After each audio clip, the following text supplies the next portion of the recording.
Bismillahirrahmanirrahim. Assalamualaikum warahmatullahi wabarakatuh.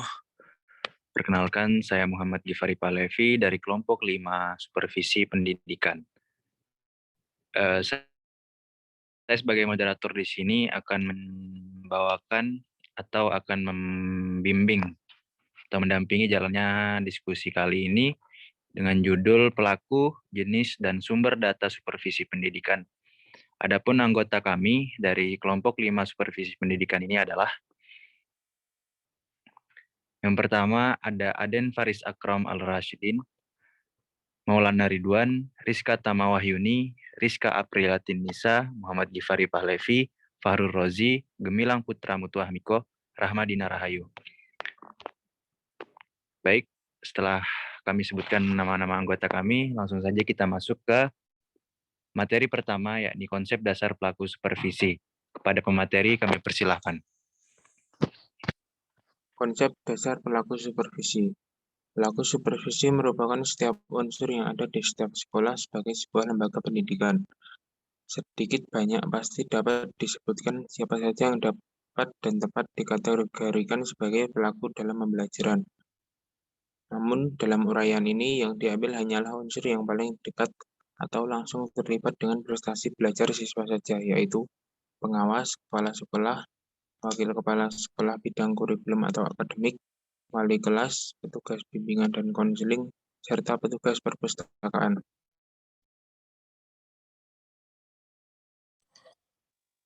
Kepala sekolah sebagai supervisor artinya kepala sekolah berfungsi sebagai pengawas, pengendali, pembina, pengarah, dan pemberi contoh kepada para guru dan karyawannya di sekolah. Salah satu hal terpenting bagi kepala sekolah sebagai supervisor adalah memahami tugas dan kedudukan karyawannya atau staf di sekolah yang dipimpinnya. Yang kedua, wakil kepala sekolah bidang kurikulum. Di semua jenis dan jenjang pendidikan, terdapat wakil-wakil kepala sekolah yang berfungsi membantu kelancaran tugas kepala sekolah. Banyak wakil kepala sekolah tidak sama, tergantung dari beban tugas yang ditangani, yang untuk sementara tergantung dari besarnya sekolah yang ditujukan oleh tipenya. Meskipun banyaknya tidak sama, namun pasti ada wakil kepala sekolah yang diserahi tugas mengurus hal-hal yang berkaitan dengan pembelajaran. Yang ketiga, wali kelas. Wali kelas adalah personil yang bertanggung jawab atas kemajuan siswa di kelas tertentu. Dengan kedudukannya itu, wali kelas tentunya memiliki data yang lengkap tentang keadaan siswa yang terdaftar di kelas yang bersangkutan.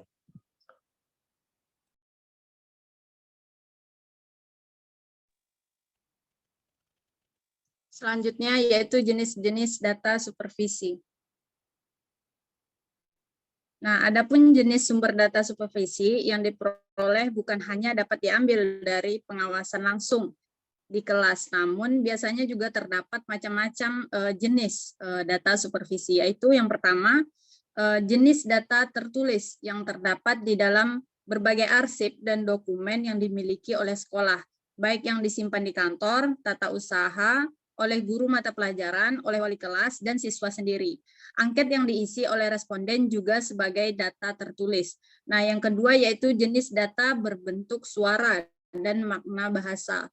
Nah, makna bahasa yang dikeluarkan oleh siapa saja yang disengaja oleh pelakunya dalam bentuk pidato, pembicaraan santai, pendapat atau usul, sanggahan atau bantahan, dan dapat juga berupa jawaban ketikan orang yang bersangkutan diwawancarai oleh pewawancara.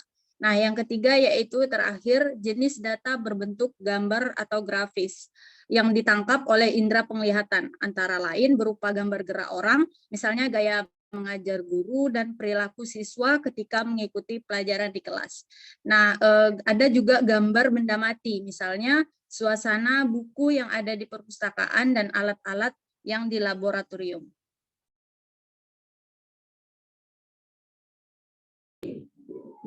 Selanjutnya, yakni sumber data supervisi. Sumber data supervisi merupakan sesuatu yang dituju oleh pelaku supervisi yang sedang mengumpulkan data dalam rangka meningkatkan kualitas pembelajaran.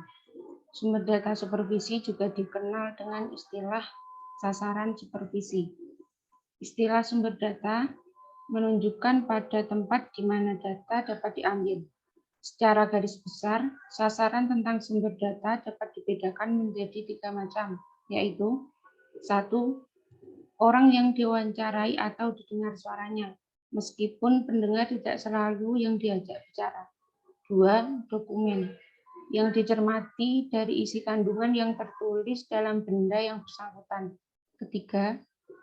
Tempat atau lokasi di mana terletak benda, orang, atau apa saja yang langsung dapat diamati dengan indera penglihatan.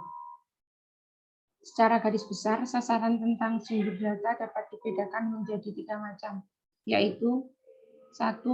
Person atau orang yang dapat digali informasinya lewat angket atau wawancara. 2. Paper atau dokumen yang dapat digali informasinya dengan pencermatan. Yang ketiga, yakni place atau tempat yang dapat digali informasinya hanya dengan pengamatan secara terprogram dan sistematis.